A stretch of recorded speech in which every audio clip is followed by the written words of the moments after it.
nggak apa-apa. Jadi gini, jadi yang pertama kalian harus paham dulu bagaimana definisinya yang tadi itu, bahwa kita akan mempraktekkan tentang penggunaan. Yang pertama ini kita temulawak ya, penggunaan temulawak untuk pada pasien hepatitis. Tadi untuk indikasi tadi itu pasien hepatitis, untuk yang mual muntah gejalanya tadi itu indikasinya yang saya jelaskan itu, bahwa bagaimana mekanisme hepatitis itu, kenapa kok bisa sampai butuh temulawak yang tidak bisa memproduksi glukosa, bantuan tadi itu dimulai, dan indikasi, kontraindikasi, manfaat sudah ya untuk di SOP-nya. Yang kedua persiapan alat tadi itu, yang pasti kompor, kemudian pancinya buat merebus, buat motong telenannya, kemudian otomatis temulawaknya. Mana temulawaknya? Jadi temulawak sama itu apa bedanya, Pak? Ini kan anggap aja ini temulawak. Mirip sama kunyit. Ini temulawaknya. Sebenarnya temulawak itu temulawak ya. Ini dia temulawak itu besar kadang-kadang. Temulawak, kemudian gelas yang pasti, gelas, sendok. Kalau yang ini butuh gula, karena pada pasien hepatitis itu dia itu disarankan banyak mengkonsumsi yang manis-manis. Dengan catatan pasiennya sebelum waktu kamu persiapan pasien yang di atas ditanya dulu, Bu atau Pak punya riwayat gula darah nggak? Punya riwayat kencing manis nggak? Kalau punya itu nggak, jangan pakai gula, karena kan kontraindikasi ya. Makanya persiapan pasien atau yang kita tahu apa yang diberikan untuk siapa sasaran harus tahu dulu. Kalau dia punya glukosa, diabetes nggak boleh. Oke, jadi yang pertama caranya itu ada dua, bisa tiga sebenarnya. Bisa serbu apa namanya temulawak, jadi nanti langsung diseduh. Coba untuk kita praktikum terlalu simpel. Jadi nggak ruwet maksudnya. Ini kan agak diribetkan. Jadi biar agak panjang prosesnya. Kalau pakai serbuk, kalian tinggal ambil serbuknya, taruh, kasih air panas, selesai. Gitu. Tapi ini biar agak panjang lah ceritanya itu, Pak Rodo. Jadi yang pertama boleh pakai serbuk ya, bukan berarti nggak boleh. Boleh. Diparut boleh Pak, boleh. Di apapun boleh. Tapi ini kita cari yang agak ruwet dan agak ilmiah lah. Jadi yang pertama siapkan alat-alatnya sudah, kemudian temulawaknya dicuci. Dicuci, seolah-olah dicuci. Dan nyucinya itu nggak perlu diiris pakai pisau, karena apa? Habis. Cukup diserit dikerok aja. Gitu. Nah, betul gini. Cukup gitu aja. Karena kalau diiris habis, kamu segini ya. Bagi yang cowok nggak biasa ngiris, nanti jadi kecil jadi segini. Iya, gitu. Habis, makanya cukup dikerok. Habis bersih. Yang pertama bisa modelnya harus dipotong-potong. Jadi sambil motong-motong airnya dipanasin sudah. Ayo coba nyalain kompornya Pak. Bunyi saya, bunyi. Gimana? Bunyi Pak. Bunyi nggak? Oke, enggak. Saya udah nyala ya kompornya ya. Gas nyantai saya. Jadi kompornya udah nyala, sambil nunggu mendidih, ini dipotong. Potong saya nggak apa-apa suka. Nah, kalau dipotong ya, jadi dipotong dulu. Cocok lebih kalau di Dipotong, ada telenan ya, ada telenan. Jadi misalnya sudah dipotong, airnya sudah mendidih.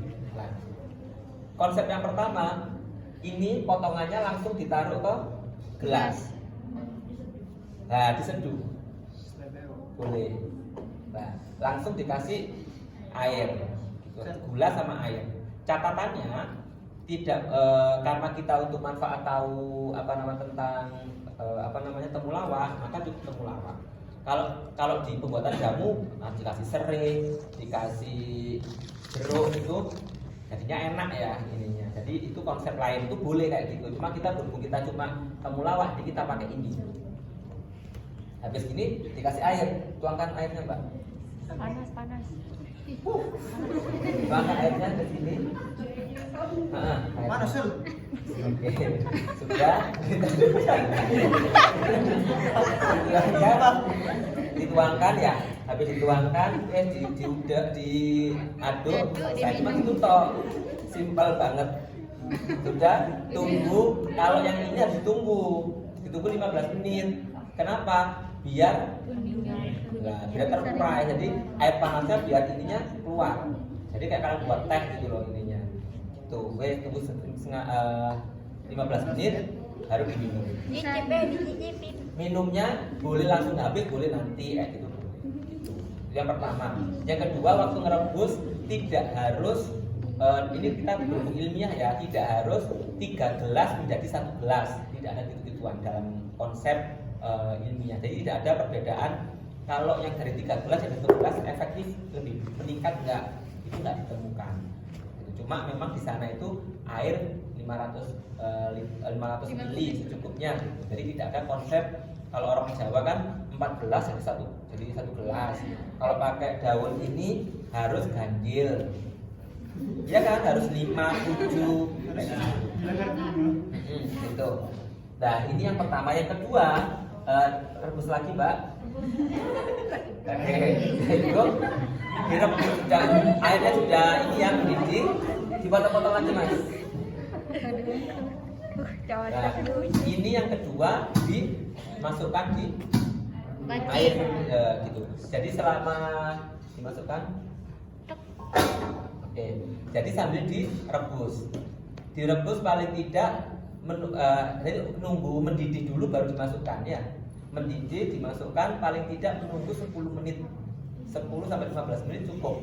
Jadi nggak harus sampai yang tadi itu 3 gelas jadi 1 gelas. Nanti orangnya nggak mau buat jamu lagi. Kenapa? Gasnya habis. Terlalu banyak modal. Padahal tujuan dari herbal terapi itu kan efektif dan efisien, bisa didapat di tumbuhan sekitar rumah. Kalau ditanya, Bu kenapa? Males, karena apa? Gasnya habis, mau buat masak nasi habis buat rebus. Padahal dalam teori tidak ada konsep yang harus 3 gelas, 1 gelas, enggak omong. Ya, Pakai tomat. Pakai tomat. Pakai kayu bakar boleh. Tapi emang yang bagus kalau rebus gini itu pakai kendi ya. Kayak kendi itu. Habis pohonnya. Terus setelah mendidih 10 sampai 15 menit diangkat, masukkan, Mbak. Kalau gini bisa langsung diminum waktu dingin. Tetap dikasih gula kalau pada masa hepatitis. Karena butuh yang manis. Harus manis banget. Berarti kalau Intinya banyak gula. gulanya sekilo. Itu seperti ini ya untuk apa namanya? Temulawak pada pasien hepatitis. Lah untuk